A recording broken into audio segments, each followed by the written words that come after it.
काशीपुर की भूरा बतासा गली स्थित प्रेमधाम देवालय का तीसरा स्थापना दिवस धूमधाम से मनाया गया। इस अवसर पर दिव्य हरिनाम संकीर्तन सच्चिदानंद जी के द्वारा किया गया, जिसमें हरि भक्तों ने अपार आनंद उठाया।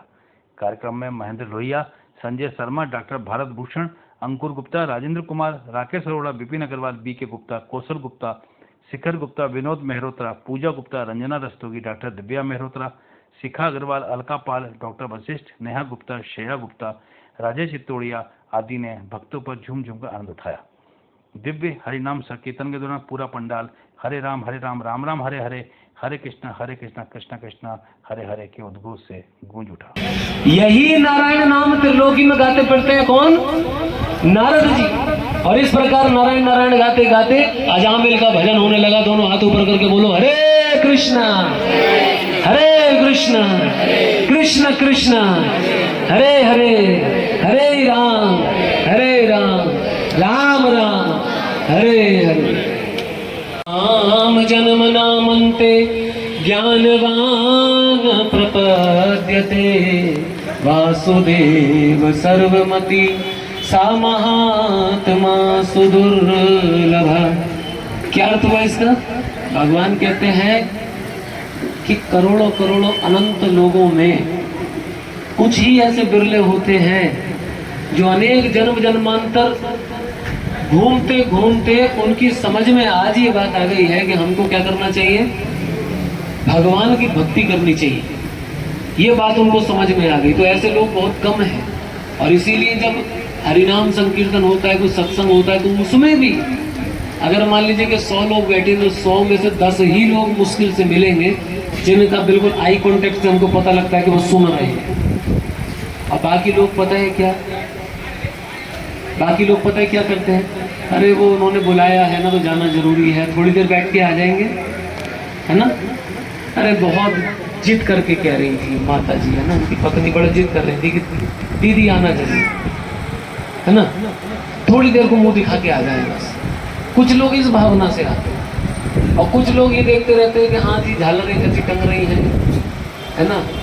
एक दूसरे का फैशन का कपड़ा लत्ता देखते रहते हैं कि कपड़ा कैसा पहना है, ज्वेलरी कैसी है, अच्छा ये उनकी लड़की है, अच्छा ये उनकी बहू है, ये सब चीजें चलती रहती है। लेकिन ऐसे लोगों को माया से भ्रमित कहा जाता है। अभी थोड़ी देर के लिए संसार के विषय आसक्ति से मन को हटा लीजिए। हम जो बात आपको बोल रहे हैं ये भगवान का वो परम ज्ञान है जिसको बड़ी ही विषम परिस्थितियों में भगवान ने इसको अर्जुन को दिया। विषम परिस्थिति कैसी थी कि दोनों तरफ सेनाएं खड़ी है और बड़ा कॉम्प्लिकेटेड सिचुएशन है। दोनों तरफ सेनाएं खड़ी है और युद्ध होने जा रहा है। और कौन सा युद्ध? इस संसार का सबसे बड़ा युद्ध, जिसमें ये निर्णय होना है कि धर्म की जीत होनी है और अधर्म का नाश होना है। हाँ? धर्म संस्थापनार्थाय संभवामि युग युग। भगवान कहते हैं कि मैं धर्म की स्थापना करने के लिए युग युग में अवतरित होता हूँ। तो धर्म की स्थापना करने वाला युद्ध है। हाँ? और ये जो वाक्य जो मैंने बोले हैं ये किसी सामान्य व्यक्ति के वाक्य नहीं है। ये जितना भी जो मैंने बोला ये सृष्टि के जो परम स्वामी हैं, हाँ?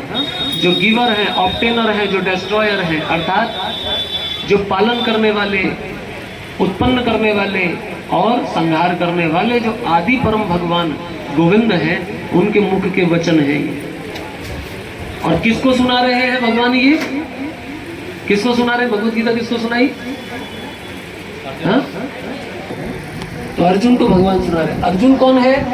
वो भी कोई सामान्य व्यक्ति नहीं है, जो देवताओं के पास स्वर्ग में जाकर के सारे ज्ञान को अर्जित करके आया है, सारी शस्त्र विद्या सीख करके आया है, जिसने युद्ध में शिवजी को भी हराया है और शिवजी ने प्रसन्न होकर के उसको पाशुपास्त्र दिया। समझे आप? और आज हम प्रेमधाम देवालय के वार्षिक उत्सव में शिवजी का ही मंदिर है ये, है ना, प्रेमधाम देवालय। शिवजी अंदर विराजित हैं, तो इसलिए भोलेनाथ का स्मरण करना भी जरूरी है। तो अर्जुन से प्रसन्न होकर के शिव जी ने उसको पाशुपास्त्र दिया। ब्रह्मा जी ने प्रसन्न होकर के अर्जुन को ब्रह्मास्त्र दिया। दुर्गा देवी ने प्रसन्न होकर के उसको शक्ति बाण दिए। महाभारत देखा होगा आप सबने, है ना। इतना क्वालिफाइड व्यक्ति इतना क्वालिफिकेशन जिसके पास हो और उसके बाद भी वो व्यक्ति असहाय हो रहा है, निराश हो रहा है, उदास हो रहा है और मोहित हो गया कुरुक्षेत्र के युद्ध स्थल में, तब इतने क्वालिफाइड आदमी को जरा सोचिए। आजकल हम लोग पढ़ लिख जाते हैं ना, अपना इंटर 12th कर लिया या ग्रेजुएशन कर लिया, पोस्ट ग्रेजुएशन कर लिया, IIT कर लिया, MBA, MCA, BTech, MTech ये सब कर लिया, तो हम लोगों को लगता है कि अरे हम तो पढ़े लिखे लोग हैं, हमको भगवत गीता की आवश्यकता नहीं है। तो भगवत गीता तो वो लोग पढ़ते हैं जिनके पास समाज में कोई दूसरा काम नहीं है, समझे आप। लेकिन हम आपको बता देते हैं इस संसार का सबसे क्वालिफाइड आदमी अर्जुन। कोई संदेह है अर्जुन की क्वालिफिकेशन में? इतना क्वालिफाइड व्यक्ति अर्जुन को भी भगवत गीता को सुनने का आवश्यकता पड़ी, समझे।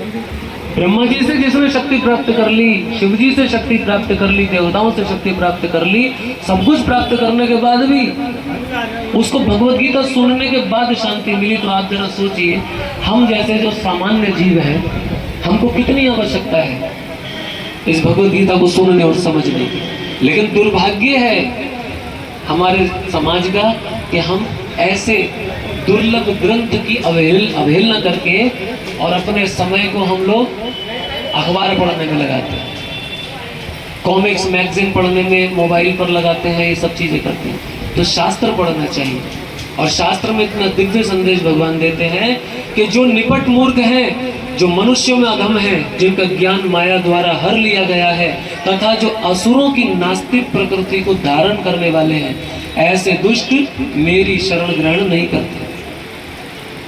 भगवान उन लोगों की बता रहे हैं जो कृष्ण की जो भक्ति, जो भगवान की भक्ति को स्वीकार नहीं करते, समझे आप। और जबकि आपने देखा होगा जब किसी व्यक्ति का शरीर छूट जाता है तो अंत में क्या बोला जाता है? जब उसकी अर्थी को लेकर के जाते हैं, क्या क्या बोलते जाते हैं बताओ? उस समय क्यों नहीं कहते खाटू श्याम सत्य है? उस समय क्यों नहीं कहते साईं राम सत्य है? उस समय क्यों नहीं कहते, या कुछ और जो भी आप भजन गाते हो वो क्यों नहीं करते? राम का नाम सत्य क्यों बोलते हैं? क्योंकि वास्तव में भगवान विष्णु अर्थात भगवान श्री कृष्ण अर्थात भगवान श्री राम ही सत्य है, बाकी सब असत्य है।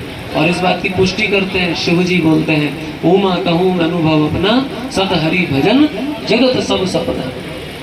इस संसार में सत्य यदि कुछ है तो केवल भगवान है और भगवान का नाम है, और कुछ नहीं है।